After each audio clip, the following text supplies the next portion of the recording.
This is a story about me, Thomas the Tank Engine, and how I learned all about dinosaurs. One afternoon, James, Percy and Thomas were waiting in their shed for their drivers to collect them. "I wonder what we will be doing this afternoon," said James. "I've had quite enough excitement for one day," said Percy. Thomas and James looked at him. "Why?" they asked. "Because I saw a dragon today," he announced. James and Thomas gasped in disbelief. "Dragons breathe fire and eat engines," Percy added knowledgeably. Thomas wasn't quite sure whether to believe Percy or not. However, the next day he had just left the junction with Annie and Clarabel when he saw an enormous animal standing beside the line. It wasn't like any animal he had ever seen before. It was so tall that it towered above the trees and had a long, curved neck. "I wonder what that is," Thomas thought to himself.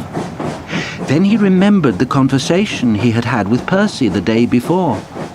"That must be Percy's dragon," he thought. He looked at the strange animal again. It wasn't breathing fire, as Percy had described. After some consideration, Thomas decided that the dragon must be asleep. Annie and Clarabel were chattering noisily as usual. "Shh!" said Thomas in a loud whisper. "You might wake the dragon." "Dragon? What's a dragon?" asked Annie and Clarabel. "Don't you mean wagon?" "I mean dragon," said Thomas, whispering firmly. "They eat naughty carriages, you know." Annie and Clarabel were silent for the rest of the journey. At the top station, Thomas drew to a halt. He was met by the fat controller who was standing on the platform. "Oh, sir," piped up Thomas excitedly, "you'll never guess what I've just seen in the field." "No time for that now, Thomas," the fat controller interrupted. "I have another job for you. There is an emergency," he said. Whatever could it be? Wondered Thomas and his driver. "Hurry now, there's no time to lose," continued the fat controller. "I would like you to take a flat truck to the junction for a special train." "But, sir," said Thomas earnestly, "what about my passengers?" "I've already arranged for Daisy to take them," insisted the fat controller. "Now be quick, Thomas. I'm depending on you." With that, Annie and Clarabel were uncoupled and shunted into a siding, whilst Thomas and his driver went immediately to collect the flat truck. When they reached the junction, Thomas's driver called out to a signalman who was waiting for them. "Where are we to go with this flat truck?" he asked. The signalman shouted his reply and pointed. "But that's where the dragon is," said Thomas anxiously, "and he might not be asleep this time." How the signalman chuckled when he heard this. "Don't worry, Thomas," he said. "It won't eat you. It's not really a dragon. It's only a model dinosaur. It looks real, but it's just made of wood and plaster." Thomas felt a little reassured by this. "And it doesn't breathe fire and smoke," the signalman continued, laughing. "Only engines do that." Thomas chugged along happily through the countryside. "What's a dinosaur?" he asked. He had never heard of a dinosaur before.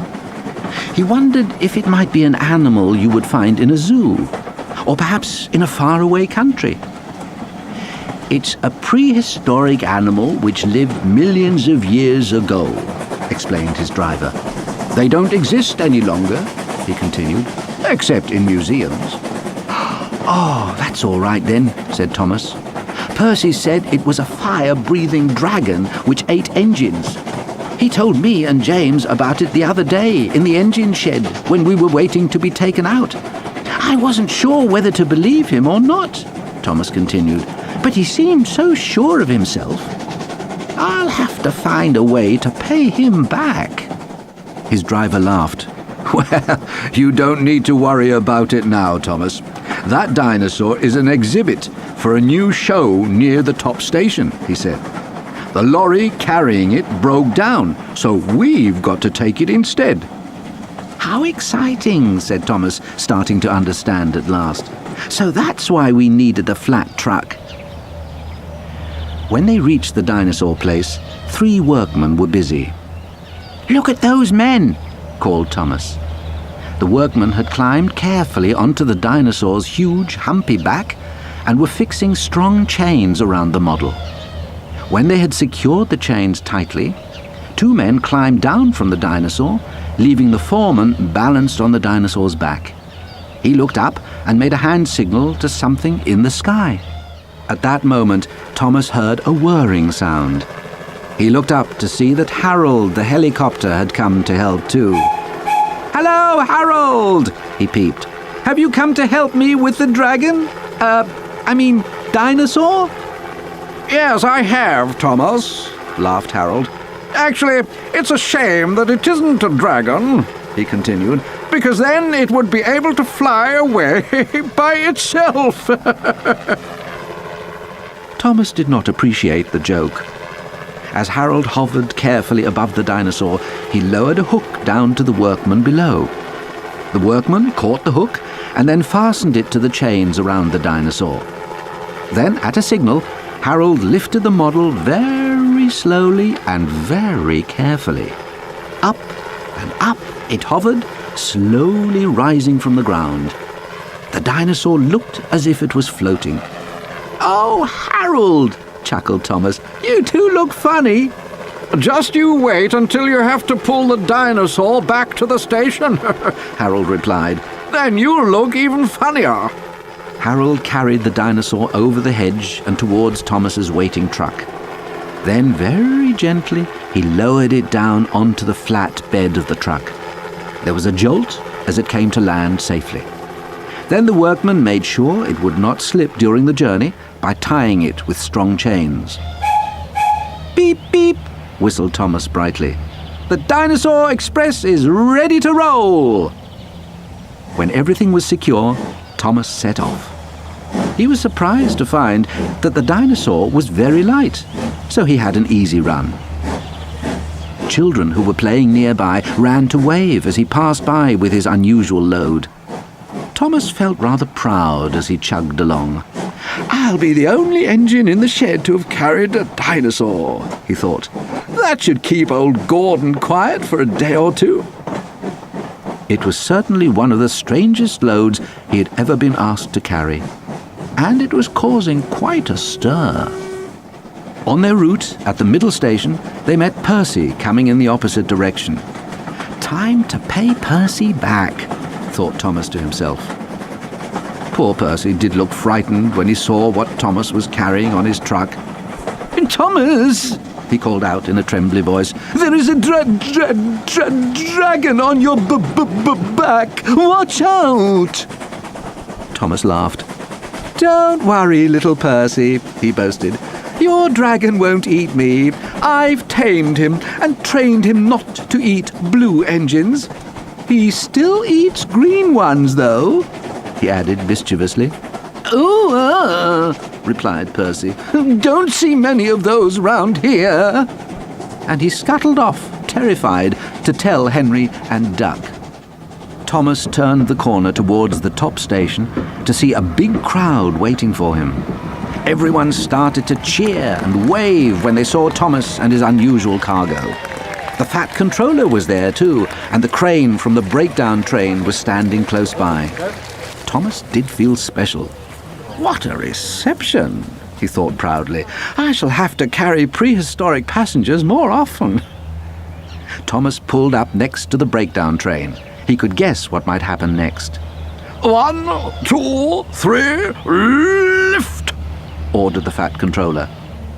Carefully, the breakdown crane lifted the model dinosaur from Thomas's flat truck and over the fence into the nearby gardens. The huge model animal came to rest with a thump. Soon the model was transported safely to the exhibition site.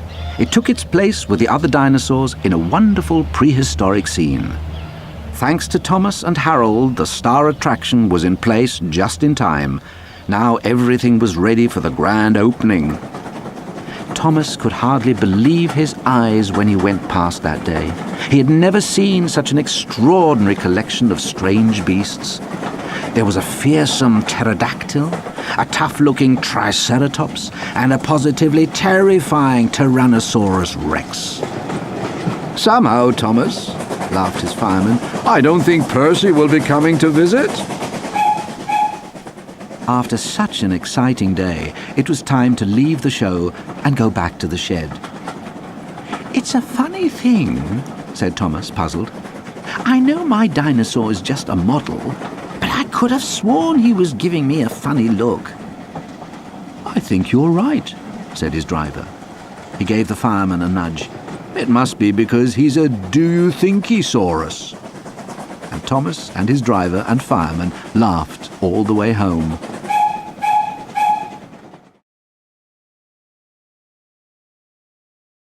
This is the story of Henry Goes to the Hospital.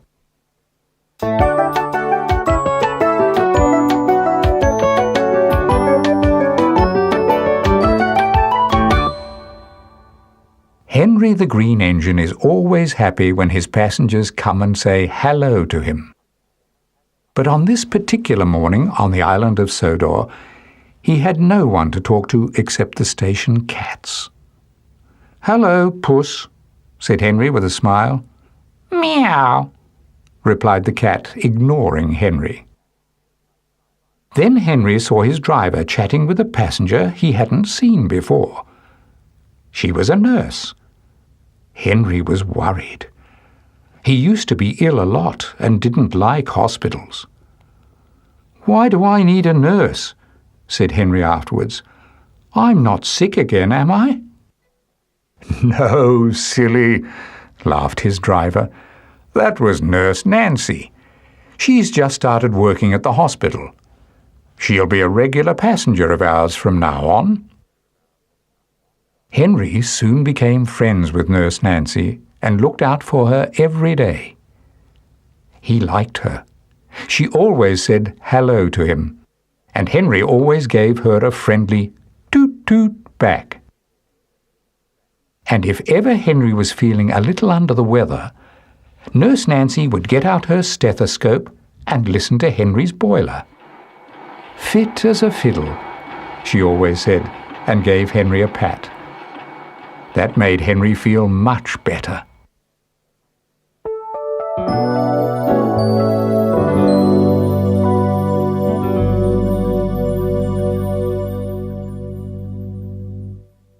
Then one morning Nurse Nancy wasn't there.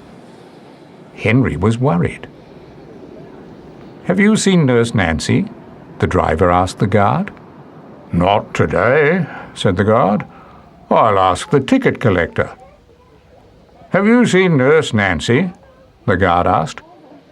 "Not since yesterday," said the ticket collector. And the greengrocer, who was collecting some tomatoes, hadn't seen her either. It was getting late, and the other passengers were getting impatient. So the guard blew his whistle and waved his green flag. The train went without Nurse Nancy.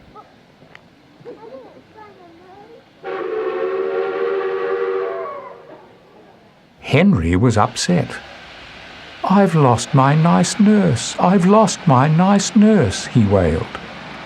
"Don't fret, Henry," said his driver comfortingly. "She's probably having a day off or something. Nurses have holidays too, you know." But Henry wasn't happy.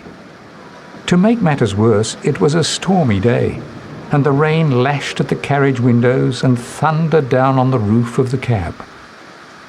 Henry travelled slowly and carefully down the line. He had never liked the rain.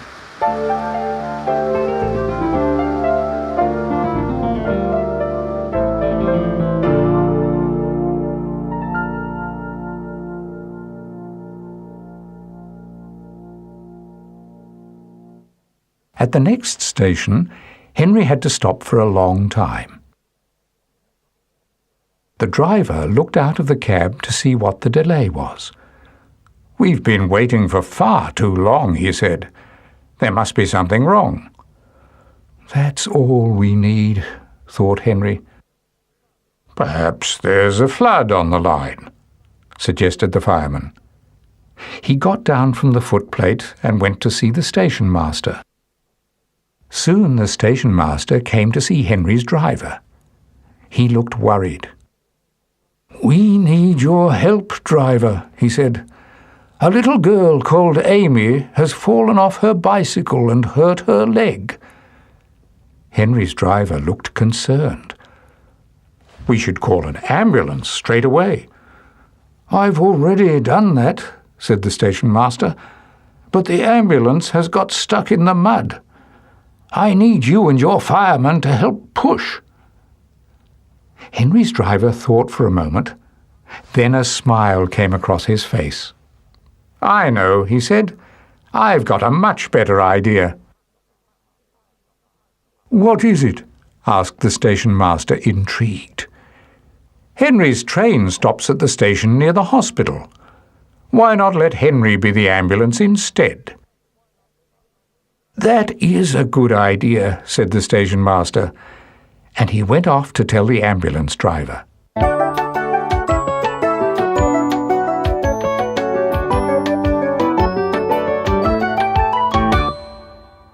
Henry was delighted to help, and very honoured to have been selected for such a special duty.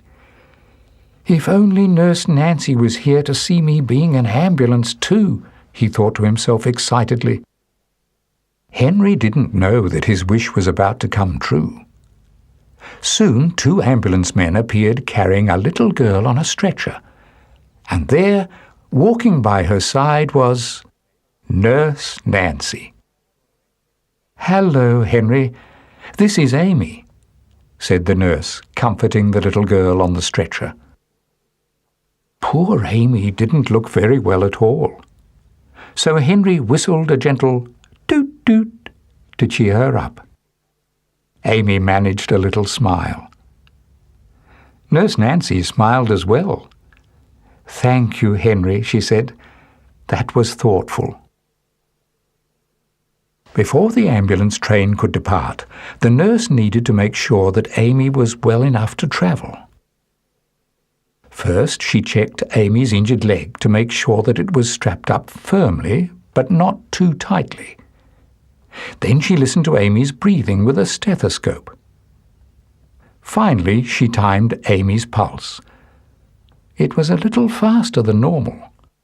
"Don't worry, Amy," Nurse Nancy said, and she held Amy's hand. "Henry will soon get you safely to the hospital." Henry thought that Amy was very brave indeed. Amy's stretcher was placed carefully inside the carriage on a seat next to Nurse Nancy, who made sure that Amy was comfortable. While the guard was explaining the delay to the other passengers, Henry built up steam and got ready to go. "Steady, Henry," his fireman warned. "I know you're excited about being an ambulance, but you haven't got a siren or a blue flashing light." "That's right," his driver agreed. "Not too fast now. We want to be sure that young Amy gets there in one piece, as well as on time."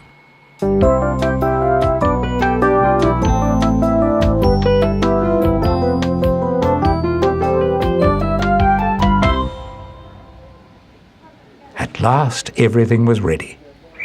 The guard blew his whistle and waved his green flag. Henry set off, gently at first so as not to jolt the carriages, which might have hurt Amy's leg.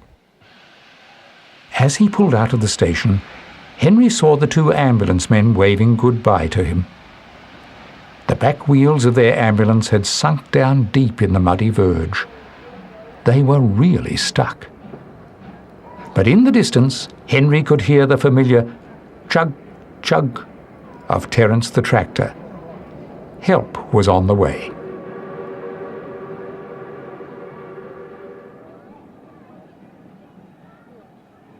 Henry made steady progress along the line. He kept up a good speed on the straight parts of the line, but was careful to slow down and take extra care at curves and level crossings.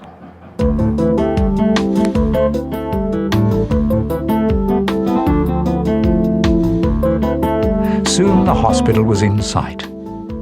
Henry's driver shut off steam, and Henry crept into the station and gently braked to a halt with hardly a sound. By the platform, another ambulance was waiting to take Amy the short distance to hospital. "Well done, heroic Henry," said Nurse Nancy. "You were a splendid ambulance. I don't know what we would have done without you." Henry turned slightly red and gushed a little steam in embarrassment. No one had ever called him heroic before. 2 ambulance men carefully carried Amy's stretcher along the platform. As she passed Henry, Amy managed a little wave before being placed carefully inside the ambulance. Nurse Nancy shut the doors, and the ambulance set off for the hospital without delay. When Amy reached the hospital's casualty department, the reception area was already full of patients needing urgent treatment. So Amy had to wait a long time before a doctor came to see her. The doctor carefully felt the bones in Amy's leg. She said. "I don't think you've broken anything, but we'd better take an X-ray to make sure." Amy was taken to the radiography department. Here, a special camera took an X-ray photograph of her injured leg. Next, Amy was taken to the children's ward where a bed had been made up for her. Amy was delighted when she found Nurse Nancy waiting at her bedside too. "I've got your X-ray photograph here, Amy," she beamed, and placed the picture on the viewer. "You can see all the bones in your foot really clearly." "I never knew I had so many," said Amy. "Yes, there are a lot," laughed Nurse Nancy. "But the good news is that none of them are broken. Your ankle is only sprained." Nurse Nancy carefully bandaged Amy's ankle. "Just to help you keep it still for the next few days," she explained. Then a doctor came and looked at Amy's X-ray. "You'll soon be jumping about again, young lady," he laughed. "In the meantime, the best place for you to rest your ankle is back at home." Amy was pleased that she didn't have to stay in the hospital, and her strapped-up ankle felt much better already. Nurse Nancy took Amy outside the hospital in a wheelchair. A steam engine tooted somewhere in the distance. "Was that Henry?" asked Amy. "I didn't get a chance to thank him properly. Perhaps I could go home in his train." Nurse Nancy smiled. "Well, I had thought you would go home with your mum," she said. "But why don't you ask her? Here she is now." And at that moment, Amy's mum arrived in her car. Amy's mum was delighted to see Amy looking so much better. She helped Nurse Nancy lift Amy into the car and then folded up the wheelchair and stored it in the boot. "Time to go home, Amy," said her mum. But when she heard how Henry had helped in the rescue, she knew that the station must be their first port of call. Nurse Nancy came along as well. "I must thank my heroic Henry too," she said. Henry had been waiting at the platform, steaming gently. He was on his return journey and was ready to depart, but the signal was still set against him. He soon began to worry, especially when he heard from the station master that the fat controller was on his way to see him. "Oh dear," thought Henry sadly, "I do hope Amy is all right." But as soon as he saw Amy pull up in a car, he started to smile once more.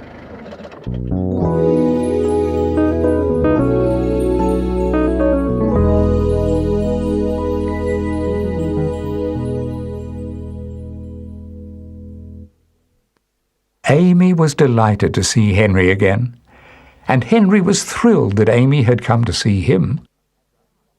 "Now you've got wheels, just like me," he smiled. Amy giggled. "Thank you for helping me," she said. "It was fun riding to hospital in your carriages." "You must come for a ride again once your foot is better," said the fireman. "You can stand on the footplate." Everybody laughed.